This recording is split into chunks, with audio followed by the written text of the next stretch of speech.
Silly season is officially upon us as the NFL Combine kicks off in Indy. Rumors are already swirling about Gangrene and their intentions at quarterback over the coming weeks heading into next season. I'm Glenn Naughton with Jet Nation Radio and JetNation.com. Be sure to log into JetNation.com where you can register and become a part of what is the most active Jets message board on the web. So, funny thing that really just typifies the this time of year and how the rumors just start getting churned out. True, false, doesn't matter. People just throw stuff out there, see what sticks, hope they get something right. And if they do, they can be like, oh, I had it first. You took a wild guess. And I mean, the Jets are going to do something at quarterback. Some people will say they're going to do this. Some people will say they're going to do that. This or that will happen. And this or that group of people will be able to pretend they had inside info. Um, the reality of the situation, the Jets don't have a quarterback and they need one. And what they do at quarterback, really, to me, especially in free agency, is going to give us some idea about their sense of urgency and how badly they want to win. Um, so the first rumor, and my good friend Scott Mason, I'm back working nights and slept in. Well, not slept in, just got some sleep after work. I wake up, had a message from Scott saying, did you see this rumor that the Jets are going to aggressively pursue Malik Willis? And I said, haven't seen it yet, but it's 100% what I expect. You're in the midst of, pardon me, you're in the midst of the most embarrassing playoff drought in all of sports. And if you want to find a signal caller, you got the it's slim pickings this offseason. There's really not anybody out there other than Malik Willis who has some high upside. I mean, when I hear people say Marcus Mariota, I'm just like, give me Brady Cook. Just give me Brady. Why bring in Marcus Mariota to win 6 games or 5 games and make sure you don't get the top pick?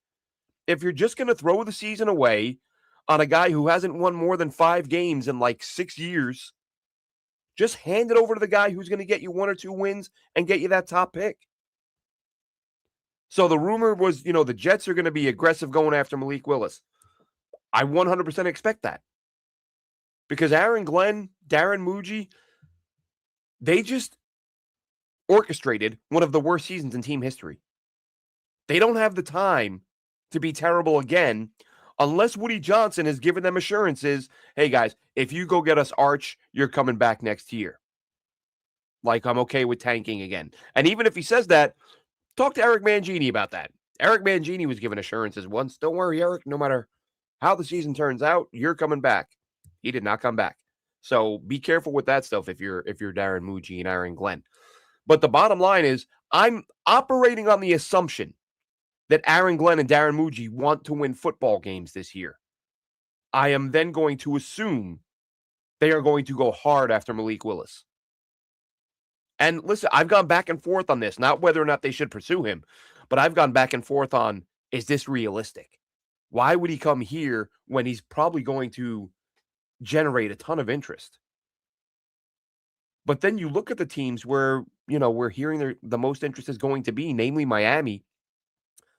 That was sort of my expectation. I thought, well, they hired a Green Bay coach. He's bringing in more Green Bay assistants. They know Malik Willis. They need a quarterback. Perfect. The experts are just keep saying Miami will not have the cap space. Now, I say all the time, my favorite example in terms of how the cap can be manipulated, because I thought it was a great headline. I forget how long ago it was, but there was an article years ago that looked at the Kansas City Chiefs cap space and said, and I mentioned this a few weeks ago, I believe, said the Kansas City Chiefs do not have enough cap space to add a PS5 to their roster. They literally had hundreds of dollars in cap space. And they just bulldozed, cleared out. Next thing you know, they're signing free agent. And everyone's going, what the hell's going on here? But the difference here could be that a lot of these teams are already making the moves. The Dolphins, we've seen how many people they've let go and how much they've restructured. And there are people saying they still won't be able to do it because they need to add more players. You can't just add Malik Willis. So, okay, great. The Jets should be pursuing Malik Willis. And that's and I forget that you can Google it. I'm not familiar with the guy who said it, but it was a couple of publications tweeted it out. So I'm assuming there's some credibility there. But again, this could be a guess. I'm Joe Schlub podcaster. I don't pretend to have inside sources. I don't have inside sources. And I've been saying for months they got to go after the guy. And I think I said initially I was like, oh, you can't go 30 million a year from Malik Willis. You can't do that. He hasn't proven himself. Folks, take a look at starting quarterback salaries around the league. If you are paying him to be a starter, that's what starters make. Now, Marcus Mariota's not going to make that because the expectation would be that he would be a bad starter and he should kind of be happy someone's offering him a job. So you could get him for much cheaper, but then you're getting Marcus Mariota. Whereas with Malik Willis, you're believing, hey, there's some untapped potential here. This guy could be our starter, perhaps a really good one. That's the way you have to approach the negotiation because all he needs is one other team to approach it that way. And all of a sudden, you're not getting him for 12 million. You're not getting him for 15. Ian Rappaport tweeted a little while ago, if Justin Fields got 30, guaranteed, or I think he said 40, which of course Fields only 30 of it was guaranteed. But he said if Justin Fields got what he got, then it's not crazy to say Malik Willis is going to get 30, 35 million. Which it could blow up in your face. But again, you are trying to end the longest playoff drought in modern North American sports, every sport. So if you have to overpay for a guy because he's got some potential, that's what you have to do. So here was the funny part. As I said, I get the message from Scott. I say, hadn't seen the story, but I wholly, entirely get it and agree with it. You got to go out and get this kid, or at least do everything you can. The next tweet that I see, and again, here is where it's silly season. You've got the one report, Jets ready to spend $30 million on Malik Willis. Then the very next tweet that my eyes see, pardon me, bronchitis isn't quite 100% gone. The very next tweet that I see comes from a guy who, in fairness, and look, I got nothing personal against him. He's just never right about anything. But it's still a rumor that's going to be thrown out there for silly season. Tony Pauline, who was last right about Mike McCagnon getting fired. I don't know that he's gotten anything since then. Tony Pauline says, Jets expected to seek cheap option at quarterback, someone like Tanner McKee or Davis Mills. So if you go out and get Tanner McKee or Davis Mills, what that tells me is that A, you don't want to come back next year, or B, you've been told that no matter what happens, you'll be back next year. Say what you want about Tanner McKee. I think he's had 2 starts. And if I'm not mistaken, both his starts were week 17 meaningless games. At least you can say that, a lot of these quarterbacks don't have experience, but Malik Willis has very little experience. But at least he stepped in mid-season and played games that mattered and made some eye-popping plays where you thought, wow, that dude looks like a legit starter. Versus Tanner McKee, 2 week 17 starts under his belt in games that didn't matter. Are you going to tell me that if your job was on the line, you'd feel comfortable handing it over to Tanner McKee or Davis Mills? I think a trade. Here's a name I'm going to throw out there, though. And people are funny, especially in a world where we just saw what happened with Sam Darnold and we saw what happened with Geno Smith and the way some of these guys bounced back. And we're currently sitting here saying, let's go after Malik Willis because it looks like over the course of time, he's developed and gotten better and become the guy that, that some people thought he would be coming out of Liberty.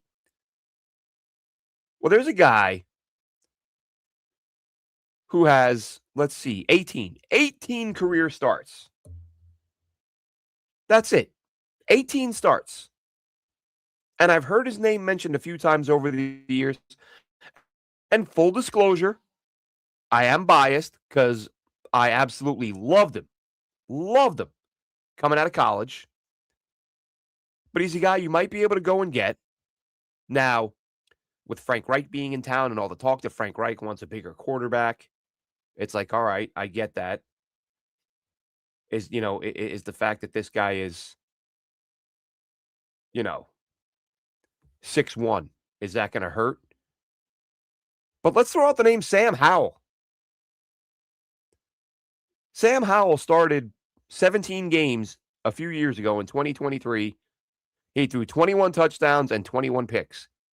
Gunslinger mentality, reckless abandon, just chucking it up there and putting up big numbers, but throwing a ton of interceptions. And based off that single season as a starter, 1 year, not he didn't have 7 years to develop and 4 or 5 years as a starter like Sam Darnold. He didn't have 8, 9 years like Geno Smith and 50, 60 starts, however many he had. He's got 18 career starts, and the number of people who I've seen say, "Oh well, he's never." You know what you're getting with him. He is what he is. Why does this thing pertain to Sam Howell that doesn't apply to other guys? Sam Howell can never get better. The way he played in the 1 year as a starter is all he'll ever be. No one will ever coach him up. He will not learn from any of his mistakes. He's just who he is. It's so wild to me. It's so I can't get my head around it. Especially all we talk about, get quarterbacks, draft, develop, get them with the right coordinator, get them with the right QB coach, give them some time and let them get some reps and build their. And then you mentioned Sam Howell, people go, "Oh no, he is what he is," and he might be. But I'm sitting here as a fan of a team that does not have a quarterback, will not be getting a starter in the draft, might miss out on the top free agent, and the rest of their options are guys who have shown nothing or guys who are just so far past their prime that somebody said to me the other day, a good friend of mine, Kirk Cousins turned the Jets down twice. Why wouldn't he turn them down a third time? Yeah, Kirk Cousins turned the Jets down when he was in demand, when a lot of teams wanted him. Now, they might get him, but do you want him? I mean, look, I wouldn't be all that strongly against the idea of Kirk Cousins. I would be fine with it. If you sign Kirk, draft someone for him to mentor, draft some long shot who's probably never going to be anything and throw another year away. Whatever, but it's better than throwing it away on Mariota. It's better than throwing it away on Davis Mills. And you know what? Let me be fair for a second. I've not seen Davis Mills play in quite some time. He doesn't have a ton of reps. Early in his career when he got some starts, I remember watching a couple of his games. But he didn't leave an impression. Like I didn't come away thinking, "Oh yeah, that guy." Yeah. Like no. But look, just like Sam Howell, maybe he'll develop.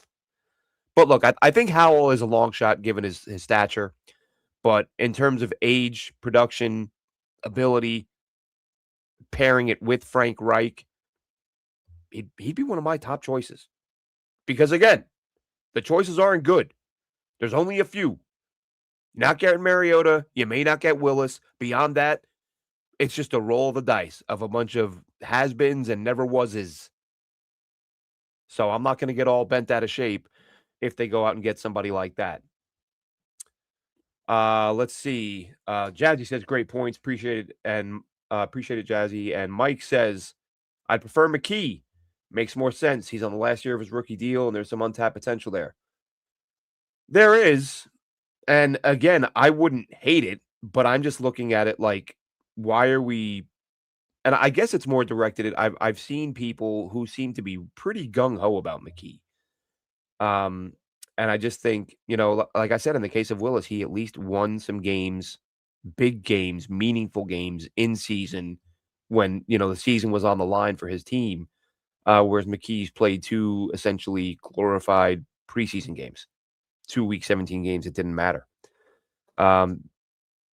Again, again, I take him over Mariota.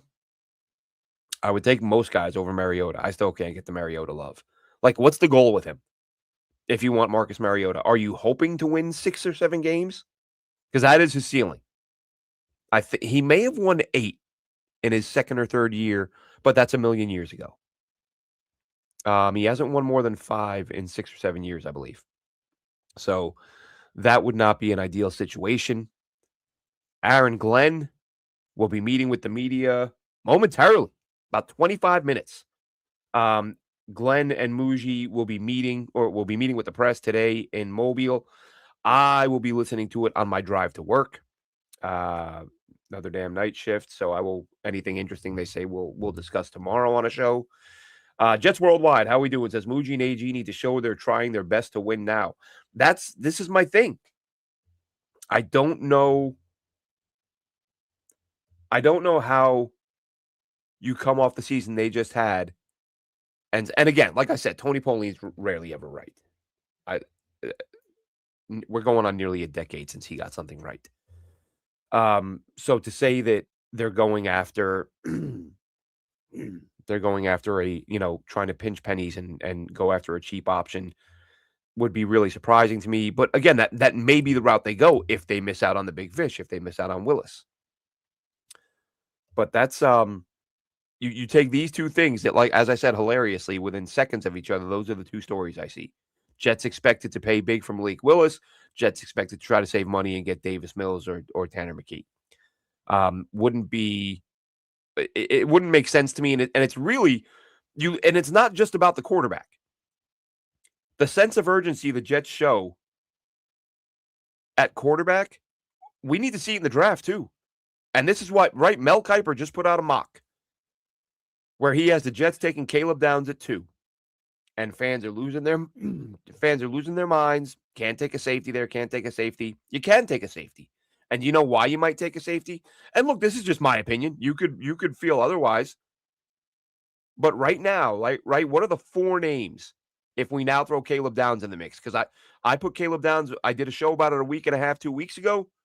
Said he's a guy the Jets could take it to that nobody's talking about. We've heard a couple of whispers since then, and now Kiper mocks him to the Jets at 2. So what are the names we're hearing? We're hearing David Bailey. We're hearing Ruben Bain. We're hearing Arvell Reese. And now we're hearing Caleb Downs. To me, just my opinion, Caleb Downs is the closest thing to a surefire, immediate impact player. Doesn't mean Arvell Reese can't be. Doesn't mean any of those guys can't be. But I look at Bain, and I've said this before. I've said, I get the short arms, but I think he's good enough to overcome that. I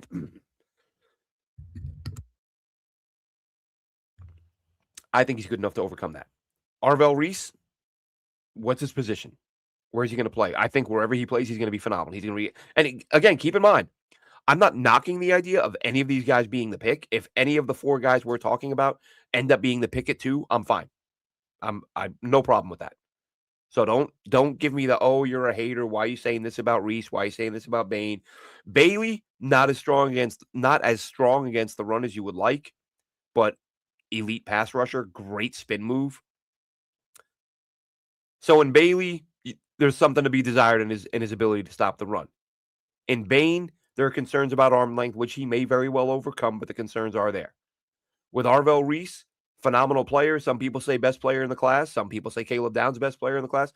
But in the case of Reese, there's this question of where do you play him when? Do you start him off as an off-ball linebacker and work him in as a linebacker or as an edge rusher?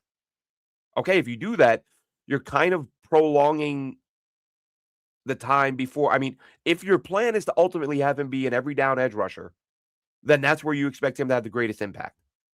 Because why else would you put him there?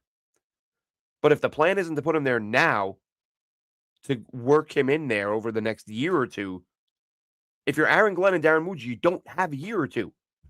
You've got a year to do something. Enter Caleb Downs.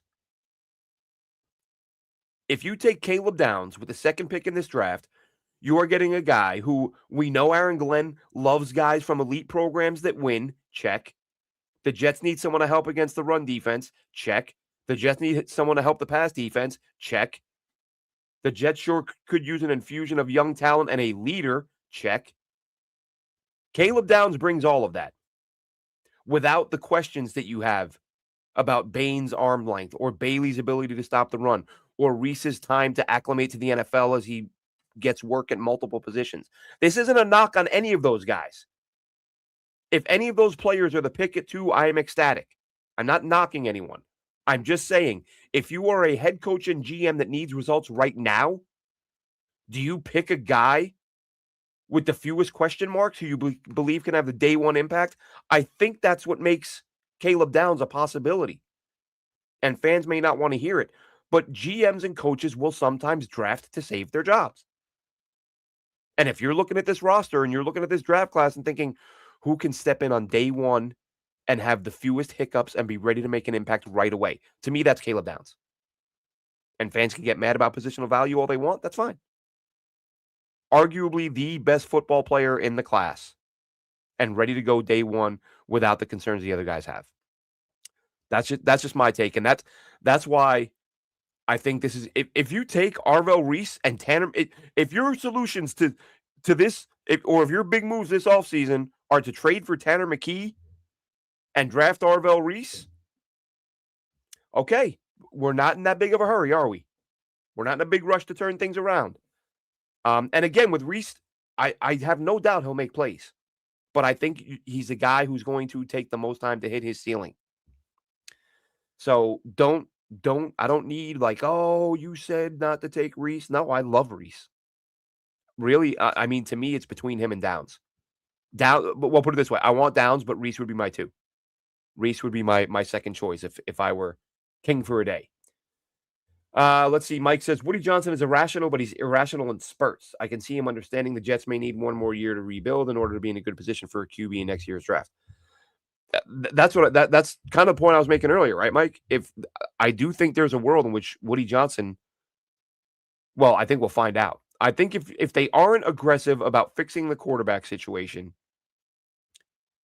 then I think they're either dumb, as in Muji and Glenn, or Woody Johnson has given them assurances. We don't know that he'll stick to them because he's done it in the past. But if their solutions are Tanner McKee or Davis Mills, then I think it's fair to say they're in no rush to get into the playoffs. And I don't know that there are the moves they can make this year. Well, let me take that. Let me take a step back from that. If you sign Malik Willis and he's as good as we believe he can be, and you add a receiver with pick 16, let's just say if you nail the draft. We don't have to get hyper specific on if you take this guy and you take that guy. If you nail the draft and you get Malik Willis, maybe you do make the playoffs. Maybe you do. But it's just highly unlikely that you're going to get that. Excuse me. God, this. Anyway, maybe you do. Maybe you hit in the draft. Maybe you get Malik Willis and he's the guy you hoped he could be. And listen, folks, a lot of teams make the playoffs nowadays. Doesn't feel like it when you're a Jets fan. When you're a Jets fan, it feels like about 5% of teams make the playoffs. It's almost harder to miss the playoffs than make the playoffs in this era, except for the Jets. That's why they're the only team with a playoff drought this long.